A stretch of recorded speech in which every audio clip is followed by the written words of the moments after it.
Isang anonymous letter ang natanggap ng pamilya Marcos kung saan nakadetalye ang mga umano'y ginawa ni Mark Andre Marcos bilang bahagi ng kanyang pagsali sa Lex Leonum Fraternity. At nasa sulat din ang mapangalan ng fratman na umano'y sangkot sa hazing. Pero hinala ng isang estudyante ng San Beda, posibleng inililigaw lang nito ang pulisya para mapagtakpan ang mga tunay na salarin. Balitang hatid ni Cara David.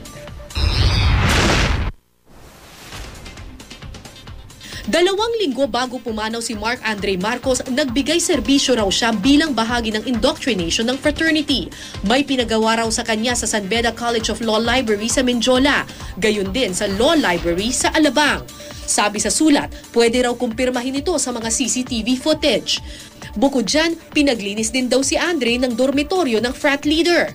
July 28, Sabado, makikita raw ang biktima kasama ang ilang miyembro ng Lex Leonum sa parking lot sa San Beda, Alabang. Pagkatapos, dinala raw si Andre at ang kanyang mga batchmates sa isang frat house sa Las Piñas. Saka dinala sa Daang Hari Coliseum sa Imus, Cavite, kung saan banda nakatira ang suspect na si Gian Veluz. Nagsimula raw ang initiation alas 7 ng gabi nung Sabado at kabilang daw sa mga lumahok ay ang mga kasalukuyang estudyante ng San Beda College of Law Menjola at San Beda Laws Alabang. Nakasaad sa liham na bukod sa mga officer, kabilang daw sa mga nagpaddle sa mga neophyte ay mga alumni. Sa dulo ng liham, 33 pangalan ang inilistang sangkot daw sa aktual na hazing. Nang ipakita ko sa prefect ng San Beda Alabang School of Law ang listahan, sinabi niyang 16 sa mga ito ay kanilang estudyante. We can confirm at least 16 of the students here are students of San Beda College Alabang School of Law. Or I think I can also confirm that I think 3 or 4 of them have already graduated and is presently reviewing for the bar examination.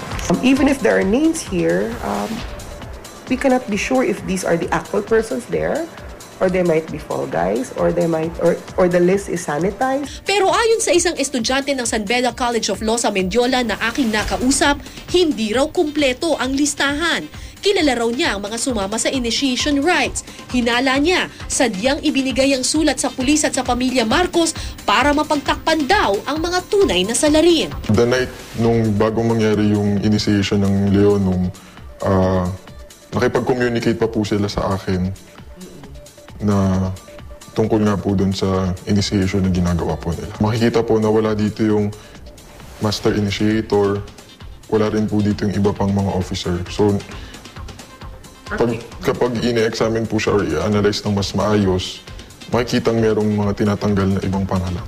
Una po dahil mayaman sila. Pangalawa, meron silang connection sa loob ng school. Frat na professor din at in fact member ng administration. Ayon naman sa San Beda Alabang, gagawin daw nila ang lahat para mapanagot ang mga pumatay kay Andre.